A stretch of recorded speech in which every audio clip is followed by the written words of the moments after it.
ಬಿಹಾರ ಚುನಾವಣೆಯ ಫಲಿತಾಂಶದ ಒಂದು ಸ್ಟ್ರೈಕ್ ರೇಟ್ ಅನ್ನ ಕ್ವಿಕ್ ಆಗಿ ನೋಡ್ಕೊಂಬೋಣ. ನೋಡಿ, ಬಿಜೆಪಿ ಸ್ಪರ್ಧೆ ಮಾಡಿದ್ದು 101 ಕ್ಷೇತ್ರಗಳಲ್ಲಿ, ಆದ್ರೆ ಗೆದ್ದಿದ್ದು 90 ಕ್ಷೇತ್ರಗಳಲ್ಲಿ. ಅಂದ್ರೆ ಸ್ಟ್ರೈಕ್ ರೇಟ್ ಎಷ್ಟು?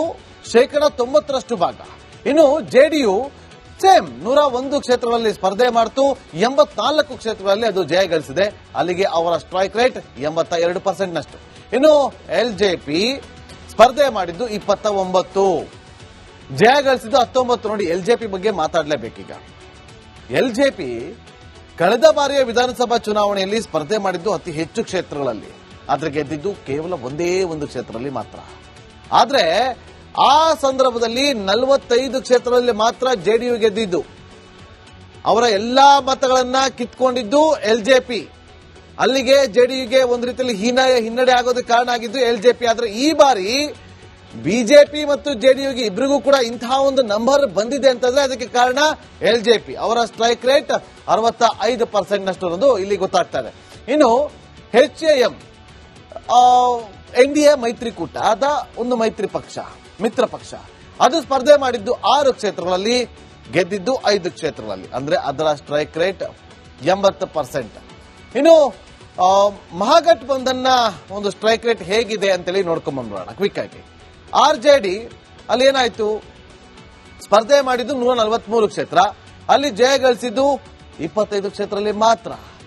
ಅವರ ಸ್ಟ್ರೈಕ್ ರೇಟ್ ಕೇವಲ 17%. ಇನ್ನು ಕಾಂಗ್ರೆಸ್ನ ನೋಡಿ ಸ್ಥಿತಿ ಎಂತ ಆಯ್ತು ಅಂತೇಳಿ, 61 ಕ್ಷೇತ್ರ, ಗೆದ್ದಿದ್ದು 6 ಕ್ಷೇತ್ರ, ಸ್ಟ್ರೈಕ್ ರೇಟ್ ಅವರದ್ದು 9% ಮಾತ್ರ. ಇನ್ನು CPIM, CPIML, CPIL ಇವರು ಎಡಪಕ್ಷಗಳು ಸ್ಪರ್ಧೆ ಮಾಡಿದ್ದು 20 ಕ್ಷೇತ್ರಗಳಲ್ಲಿ, ಜಯ ಗಳಿಸಿದ್ದು 2 ಕ್ಷೇತ್ರ, ಅವರ ಸ್ಟ್ರೈಕ್ ರೇಟ್ 10%. ಇಲ್ಲಿ ನೋಡಿ, AIMM ಇವರಿಂದ ಕಡೆ ಬಂದು ಅವರು ಸ್ವತಂತ್ರವಾಗಿ ಸ್ಪರ್ಧೆ ಮಾಡ್ತು, 5ರಲ್ಲೂ ಕೂಡ ಗೆದ್ದಿದೆ. ಅದು AIMM ನ ಒಂದು ಸ್ಟ್ರಾಟಜಿ ಅಂದ್ರೆ ಕೂಡ.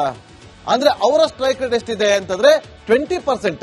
AIMIM ನ ಸ್ಟ್ರೈಕ್ ರೇಟ್ 20%, 5 ಕ್ಷೇತ್ರದಲ್ಲಿ ಅದು ಗೆದ್ದಿದ್ದು. ಅಲ್ಲಿ ನೋಡಿ, ಇಲ್ಲಿ ಒಂದಷ್ಟು ಇವರು ಫ್ರೆಂಡ್ಲಿ ಫೈಟ್ ಅಂತ ಮಾಡಿಕೊಂಡೆ ಈ ನಂಬರ್ಗೆ ಬಂದಿದ್ದಂತೂ ಸುಳ್ಳಲ್ಲ. ಇದು ಇವರ ಸ್ಟ್ರೈಕ್ ರೇಟ್ ನ ಒಂದು ಇಷ್ಟು. ಬಿಹಾರ ಚುನಾವಣೆಯ ಫಲಿತಾಂಶದ ಒಂದು ಸ್ಟ್ರೈಕ್ ರೇಟ್ ಅನ್ನ ಕ್ವಿಕ್ ಆಗಿ ನೋಡ್ಕೊಂಬೋಣ. ನೋಡಿ, ಬಿಜೆಪಿ ಸ್ಪರ್ಧೆ ಮಾಡಿದ್ದು 101 ಕ್ಷೇತ್ರಗಳಲ್ಲಿ, ಆದ್ರೆ ಗೆದ್ದಿದ್ದು 90 ಕ್ಷೇತ್ರಗಳಲ್ಲಿ. ಅಂದ್ರೆ ಸ್ಟ್ರೈಕ್ ರೇಟ್ ಎಷ್ಟು? 90% ಭಾಗ. ಇನ್ನು ಜೆಡಿಯು ಸೇಮ್ 101 ಕ್ಷೇತ್ರಗಳಲ್ಲಿ ಸ್ಪರ್ಧೆ ಮಾಡ್ತು, 84 ಕ್ಷೇತ್ರಗಳಲ್ಲಿ ಅದು ಜಯ ಗಳಿಸಿದೆ. ಅಲ್ಲಿಗೆ ಅವರ ಸ್ಟ್ರೈಕ್ ರೇಟ್ 82% ನಷ್ಟು. ಇನ್ನು ಎಲ್ಜೆಪಿ ಸ್ಪರ್ಧೆ ಮಾಡಿದ್ದು 29, ಜಯ ಗಳಿಸಿದ್ದು 19. ನೋಡಿ, ಎಲ್ಜೆಪಿ ಬಗ್ಗೆ ಮಾತಾಡಲೇಬೇಕೀಗ. ಎಲ್ಜೆಪಿ ಕಳೆದ ಬಾರಿಯ ವಿಧಾನಸಭಾ ಚುನಾವಣೆಯಲ್ಲಿ ಸ್ಪರ್ಧೆ ಮಾಡಿದ್ದು ಅತಿ ಹೆಚ್ಚು ಕ್ಷೇತ್ರಗಳಲ್ಲಿ, ಆದ್ರೆ ಗೆದ್ದಿದ್ದು ಕೇವಲ ಒಂದೇ ಒಂದು ಕ್ಷೇತ್ರದಲ್ಲಿ ಮಾತ್ರ.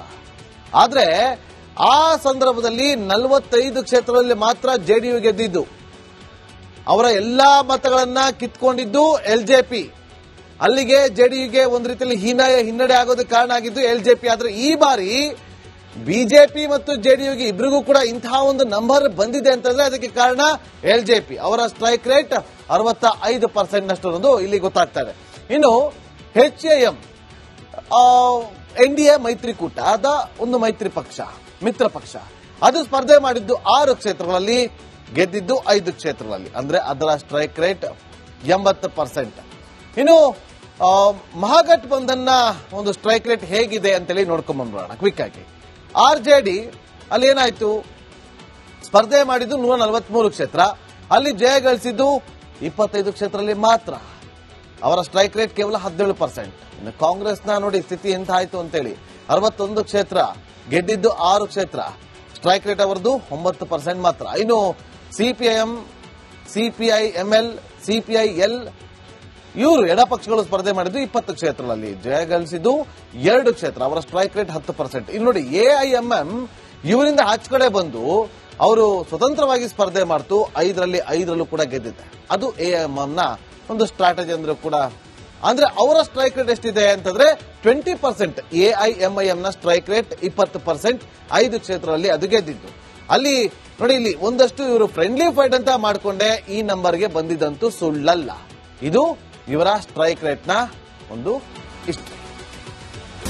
ಬಿಹಾರ ಚುನಾವಣೆಯ ಫಲಿತಾಂಶದ ಒಂದು ಸ್ಟ್ರೈಕ್ ರೇಟ್ ಅನ್ನ ಕ್ವಿಕ್ ಆಗಿ ನೋಡ್ಕೊಂಬೋಣ. ನೋಡಿ, ಬಿಜೆಪಿ ಸ್ಪರ್ಧೆ ಮಾಡಿದ್ದು 101 ಕ್ಷೇತ್ರಗಳಲ್ಲಿ, ಆದ್ರೆ ಗೆದ್ದಿದ್ದು 90 ಕ್ಷೇತ್ರಗಳಲ್ಲಿ. ಅಂದ್ರೆ ಸ್ಟ್ರೈಕ್ ರೇಟ್ ಎಷ್ಟು? 90% ಭಾಗ. ಇನ್ನು ಜೆಡಿಯು ಸೇಮ್ 101 ಕ್ಷೇತ್ರಗಳಲ್ಲಿ ಸ್ಪರ್ಧೆ ಮಾಡ್ತು 84 ಕ್ಷೇತ್ರಗಳಲ್ಲಿ ಅದು ಜಯ ಗಳಿಸಿದೆ. ಅಲ್ಲಿಗೆ ಅವರ ಸ್ಟ್ರೈಕ್ ರೇಟ್ 82% ನಷ್ಟು. ಇನ್ನು ಎಲ್ಜೆಪಿ ಸ್ಪರ್ಧೆ ಮಾಡಿದ್ದು 29, ಜಯ ಗಳಿಸಿದ್ದು 19. ನೋಡಿ, ಎಲ್ಜೆಪಿ ಬಗ್ಗೆ ಮಾತಾಡಲೇಬೇಕೀಗ. ಎಲ್ಜೆಪಿ ಕಳೆದ ಬಾರಿಯ ವಿಧಾನಸಭಾ ಚುನಾವಣೆಯಲ್ಲಿ ಸ್ಪರ್ಧೆ ಮಾಡಿದ್ದು ಅತಿ ಹೆಚ್ಚು ಕ್ಷೇತ್ರಗಳಲ್ಲಿ, ಆದ್ರೆ ಗೆದ್ದಿದ್ದು ಕೇವಲ ಒಂದೇ ಒಂದು ಕ್ಷೇತ್ರದಲ್ಲಿ ಮಾತ್ರ. ಆದ್ರೆ ಆ ಸಂದರ್ಭದಲ್ಲಿ 45 ಕ್ಷೇತ್ರದಲ್ಲಿ ಮಾತ್ರ ಜೆಡಿಯು ಗೆದ್ದಿದ್ದು. ಅವರ ಎಲ್ಲಾ ಮತಗಳನ್ನ ಕಿತ್ಕೊಂಡಿದ್ದು ಎಲ್ಜೆಪಿ. ಅಲ್ಲಿಗೆ ಜೆಡಿಯುಗೆ ಒಂದು ರೀತಿಯಲ್ಲಿ ಹೀನಾಯ ಹಿನ್ನಡೆ ಆಗೋದಕ್ಕೆ ಕಾರಣ ಆಗಿದ್ದು ಎಲ್ಜೆಪಿ. ಆದ್ರೆ ಈ ಬಾರಿ ಬಿಜೆಪಿ ಮತ್ತು ಜೆಡಿಯುಗೆ ಇಬ್ಬರಿಗೂ ಕೂಡ ಇಂತಹ ಒಂದು ನಂಬರ್ ಬಂದಿದೆ ಅಂತಂದ್ರೆ ಅದಕ್ಕೆ ಕಾರಣ ಎಲ್ಜೆಪಿ. ಅವರ ಸ್ಟ್ರೈಕ್ ರೇಟ್ 65% ನಷ್ಟು ಅನ್ನೋದು ಇಲ್ಲಿ ಗೊತ್ತಾಗ್ತದೆ. ಇನ್ನು HAM NDA ಮೈತ್ರಿಕೂಟದ ಒಂದು ಮೈತ್ರಿ ಪಕ್ಷ, ಮಿತ್ರ ಪಕ್ಷ, ಅದು ಸ್ಪರ್ಧೆ ಮಾಡಿದ್ದು 6 ಕ್ಷೇತ್ರಗಳಲ್ಲಿ, ಗೆದ್ದಿದ್ದು 5 ಕ್ಷೇತ್ರಗಳಲ್ಲಿ. ಅಂದ್ರೆ ಅದರ ಸ್ಟ್ರೈಕ್ ರೇಟ್ 80%. ಇನ್ನು ಮಹಾಗಠಬಂಧನ್ನ ಒಂದು ಸ್ಟ್ರೈಕ್ ರೇಟ್ ಹೇಗಿದೆ ಅಂತೇಳಿ ನೋಡ್ಕೊಂಡ್ ಬಂದ್ಬಿಡೋಣ ಕ್ವಿಕ್ ಆಗಿ. RJD ಅಲ್ಲಿ ಏನಾಯ್ತು, ಸ್ಪರ್ಧೆ ಮಾಡಿದ್ದು 143 ಕ್ಷೇತ್ರ, ಅಲ್ಲಿ ಜಯ ಗಳಿಸಿದ್ದು 25 ಕ್ಷೇತ್ರದಲ್ಲಿ ಮಾತ್ರ. ಅವರ ಸ್ಟ್ರೈಕ್ ರೇಟ್ ಕೇವಲ 17%. ಇನ್ನು ಕಾಂಗ್ರೆಸ್ನ ನೋಡಿ ಸ್ಥಿತಿ ಎಂತ ಆಯ್ತು ಅಂತೇಳಿ, 61 ಕ್ಷೇತ್ರ, ಗೆದ್ದಿದ್ದು 6 ಕ್ಷೇತ್ರ, ಸ್ಟ್ರೈಕ್ ರೇಟ್ ಅವರದು 9% ಮಾತ್ರ. ಇನ್ನು CPIM, CPIML, CPIL ಇವರು ಎಡಪಕ್ಷಗಳು ಸ್ಪರ್ಧೆ ಮಾಡಿದ್ದು 20 ಕ್ಷೇತ್ರಗಳಲ್ಲಿ, ಜಯ ಗಳಿಸಿದ್ದು 2 ಕ್ಷೇತ್ರ, ಅವರ ಸ್ಟ್ರೈಕ್ ರೇಟ್ 10%. ಇಲ್ಲಿ ನೋಡಿ, AIMM ಇವರಿಂದ ಆಚೆ ಕಡೆ ಬಂದು ಅವರು ಸ್ವತಂತ್ರವಾಗಿ ಸ್ಪರ್ಧೆ ಮಾಡ್ತು, 5ರಲ್ಲಿ 5ರಲ್ಲೂ ಕೂಡ ಗೆದ್ದಿದೆ. ಅದು AIMM ನ ಒಂದು ಸ್ಟ್ರಾಟಜಿ ಅಂದ್ರೂ ಕೂಡ. ಅಂದ್ರೆ ಅವರ ಸ್ಟ್ರೈಕ್ ರೇಟ್ ಎಷ್ಟಿದೆ ಅಂತಂದ್ರೆ 20%. AIMIM ನ ಸ್ಟ್ರೈಕ್ ರೇಟ್ 20%, 5 ಕ್ಷೇತ್ರದಲ್ಲಿ ಅದು ಗೆದ್ದಿದ್ದು. ಅಲ್ಲಿ ನೋಡಿ, ಇಲ್ಲಿ ಒಂದಷ್ಟು ಇವರು ಫ್ರೆಂಡ್ಲಿ ಫೈಟ್ ಅಂತ ಮಾಡಿಕೊಂಡೆ ಈ ನಂಬರ್ಗೆ ಬಂದಿದ್ದಂತೂ ಸುಳ್ಳಲ್ಲ. ಇದು ಇವರ ಸ್ಟ್ರೈಕ್ ರೇಟ್ನ ಒಂದು ಹಿಸ್ಟರಿ.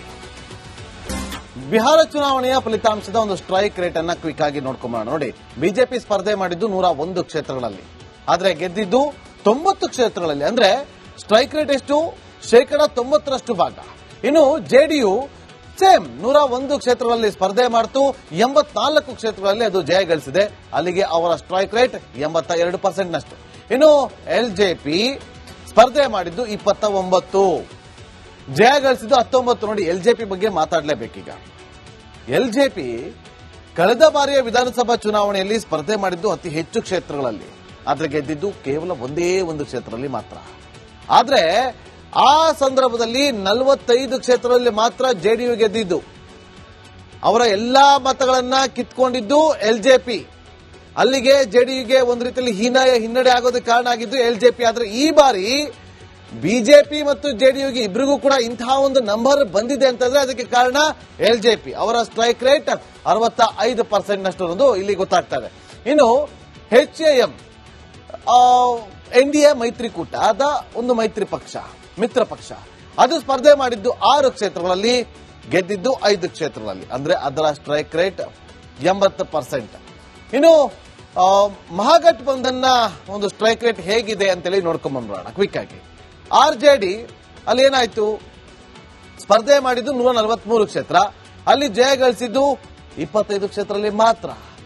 ಅವರ ಸ್ಟ್ರೈಕ್ ರೇಟ್ ಕೇವಲ 17%. ಇನ್ನು ಕಾಂಗ್ರೆಸ್ನ ನೋಡಿ ಸ್ಥಿತಿ ಎಂತ ಆಯ್ತು ಅಂತೇಳಿ, 61 ಕ್ಷೇತ್ರ, ಗೆದ್ದಿದ್ದು 6 ಕ್ಷೇತ್ರ, ಸ್ಟ್ರೈಕ್ ರೇಟ್ ಅವರದು 9% ಮಾತ್ರ. ಇನ್ನು CPIM, CPIML, CPIL ಇವರು ಎಡಪಕ್ಷಗಳು ಸ್ಪರ್ಧೆ ಮಾಡಿದ್ದು 20 ಕ್ಷೇತ್ರಗಳಲ್ಲಿ, ಜಯ ಗಳಿಸಿದ್ದು 2 ಕ್ಷೇತ್ರ, ಅವರ ಸ್ಟ್ರೈಕ್ ರೇಟ್ 10%. ಇಲ್ಲಿ ನೋಡಿ, AIMM ಇವರಿಂದ ಆಚೆ ಕಡೆ ಬಂದು ಅವರು ಸ್ವತಂತ್ರವಾಗಿ ಸ್ಪರ್ಧೆ ಮಾಡ್ತು, 5ರಲ್ಲಿ 5ರಲ್ಲೂ ಕೂಡ ಗೆದ್ದಿದೆ. ಅದು AIMM ನ ಒಂದು ಸ್ಟ್ರಾಟಜಿ ಅಂದ್ರೂ ಕೂಡ. ಅಂದ್ರೆ ಅವರ ಸ್ಟ್ರೈಕ್ ರೇಟ್ ಎಷ್ಟಿದೆ ಅಂತಂದ್ರೆ 20%. AIMIM ನ ಸ್ಟ್ರೈಕ್ ರೇಟ್ 20%, 5 ಕ್ಷೇತ್ರದಲ್ಲಿ ಅದು ಗೆದ್ದಿದ್ದು.